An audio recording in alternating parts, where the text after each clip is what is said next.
ಖ್ಯಾತ ನಟನೊಬ್ಬನ ಹೆಂಡತಿ ಎಣ್ಣೆ ಹೊಡಿತಾರಂತೆ. ಅವರಿಗೆ ಖುಷಿ ಆದಾಗಲೆಲ್ಲ ಅವರು ಎಣ್ಣೆ ಕುಡಿತಾರಂತೆ. ಅವರ ಮನೆಯಲ್ಲೇ ಬಾರ್ ಕೌಂಟರ್ ನಿರ್ಮಾಣ ಮಾಡಿದ್ದಾರಂತೆ. ಅವರ ಮನೆಯಲ್ಲಿ ನೆಚ್ಚಿನ ಸ್ಥಳ ಬಾರ್ ಕೌಂಟರ್ ಅಂತೆ.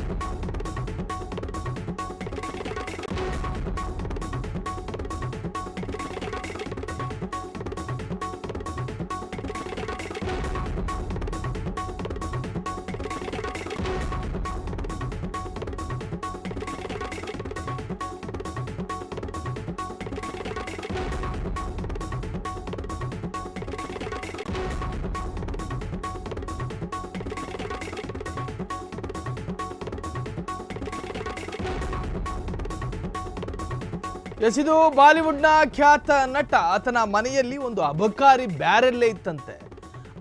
ಆತನ ಖ್ಯಾತ ನಟನ ಹೆಂಡತಿ ಎಣ್ಣೆ ಕುಡಿಯುವಂತಹ ಚಟಕ್ಕೆ ಬಿದ್ದಿದ್ರಂತೆ. ಅವರಿಗೆ ಸಂತೋಷ ಆದಾಗ್ಲೆಲ್ಲ ಎಣ್ಣೆ ಕುಡಿತಾರಂತೆ. ಅವರ ಮನೆಯಲ್ಲೇ ಒಂದು ಮಿನಿ ಬಾರ್ ಓಪನ್ ಆಗಿದೆ. ಅಂದರೆ ಅಬಕಾರಿ ಬ್ಯಾರೆಲ್ಲೇ ಅವ್ರ ಮನೆಯಲ್ಲಿದೆ. ಅವರ ಮನೆಯ ನೆಚ್ಚಿನ ಸ್ಥಳ ಬಾರ್ ಅಂತೆ. ಅವರು ಬೇರಾರೂ ಅಲ್ಲ, ಬಾಲಿವುಡ್ ನಟ ಗೋವಿಂದನ ಪತ್ನಿ. ಗೋವಿಂದ ನಿಮ್ಗೆ ಗೊತ್ತಿರ್ಬೋದು, ಕಾಮಿಡಿ ಆಕ್ಟರ್. ನಟ ಗೋವಿಂದ ಅವರ ಪತ್ನಿ ಸುನಿತಾ ಆಹುಜಾ ಅಂತೇಳಿ ಆಕೆಯ ಹೆಸರು. ಗೋವಿಂದ್ ಅವರ ಧರ್ಮ ಪತ್ನಿ ಸುನಿತಾ ಅವರು ಯಾವತ್ತೂ ಮುಕ್ತವಾಗಿ ಮಾತನಾಡುತ್ತಾರೆ. ಅಂದರೆ ಮುಕ್ತವಾಗಿ ಮಾತನಾಡ್ತಾರೆ. ಮದ್ಯದ ಮೇಲಿನ ಪ್ರೀತಿಯನ್ನು ಹೇಳಿಕೊಂಡಿದ್ದಾರೆ. ಸುನಿತಾ ಅವರಿಗೆ ಬ್ಲೂ ಲೇಬಲ್ ವಿಸ್ಕಿ ಇಷ್ಟ ಅಂತೆ. ಇದು ಕಾಮಿಡಿ ಆಕ್ಟರ್ ಗೋವಿಂದರ ಪತ್ನಿಯ ಮದ್ಯದ ಕತೆ. ಸಂತೋಷವಾಗಿರುವಾಗ ಅದನ್ನು ಕುಡಿಯುತ್ತಾರೆ ಎಂದಿದ್ದಾರೆ. ಅವರ ಮನೆಯಲ್ಲಿ ದೇವಸ್ಥಾನ ಎಂದರೆ ಅದು ಬಾರ್ ಅಂತೆ. ನೋಡಿ, ಇದು ಬಾಲಿವುಡ್ನಲ್ಲಿ ಕಾಮಿಡಿ ಕಂಟೆಂಟ್ ಮುಖಾಂತರವಾಗಿ ಖ್ಯಾತಿ ಪಡೆದಿರತಕ್ಕಂತಹ ನಟ ಗೋವಿಂದ್ ಅವರ ಪತ್ನಿಗೆ ತುಂಬ ಇಷ್ಟ ಆಗಿರುವಂತಹ ಐಟಮ್ ಅಂದರೆ ಅದು ಮದ್ಯ ಅಂತೆ.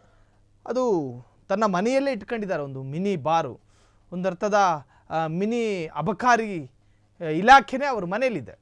ಸೊ ಸಂತೋಷ ಆದಾಗಲೆಲ್ಲ ಎಣ್ಣೆ ಕುಡಿತಾರಂತೆ. ಆದರೆ ಎಣ್ಣೆ ಕುಡಿಯೋದು ಸಂತೋಷ ಪಡೋದಕ್ಕಾಗಿ, ಇವರು ಸಂತೋಷ ಆದಾಗ ಎಣ್ಣೆ ಕುಡಿತಾರೆ. ಅವರ ಮನೆಯಲ್ಲೇ ಬಾರ್ ಕೌಂಟರ್ ನಿರ್ಮಾಣ ಮಾಡಿದ್ದಾರಂತೆ. ಅವರ ಮನೆಯ ನೆಚ್ಚಿನ ಸ್ಥಳ ಬಾರ್ ಕೌಂಟರ್ ಅಂತೆ. ಅವರು ಬೇರಾರೂ ಅಲ್ಲ, ಬಾಲಿವುಡ್ ನಟ ಗೋವಿಂದನ ಪತ್ನಿ. ನಟ ಗೋವಿಂದ ಅವರ ಪತ್ನಿ ಸುನಿತಾ ಆಹುಜಾ. ಸುನಿತಾ ಅವರು ಯಾವತ್ತೂ ಮುಕ್ತವಾಗಿಯೇ ಮಾತನಾಡ್ತಾರೆ. Open talk. ಮದ್ಯದ ಮೇಲಿನ ಪ್ರೀತಿಯನ್ನು ಹೇಳಿಕೊಂಡಿದ್ದಾರೆ. ಸುನಿತಾ ಅವರಿಗೆ ಬ್ಲೂ ಲೇಬಲ್ ವಿಸ್ಕಿಯನ್ನು ತುಂಬ ಇಷ್ಟಪಟ್ಟು ಕುಡಿತಾರಂತೆ. ಸಂತೋಷ ಆಗಿರುವಾಗ ಅದನ್ನು ಕುಡಿಯುತ್ತಾರೆ ಎಂದಿದ್ದಾರೆ. ಅವರ ಮನೆಯಲ್ಲಿ ದೇವಸ್ಥಾನ ಎಂದರೆ ಬಾರ್ ಕೌಂಟರ್ ಅಂತೆ. ಸೊ ಇದು ಗೋವಿಂದನ ಪತ್ನಿಯ ಮದ್ಯದ ಕತೆ.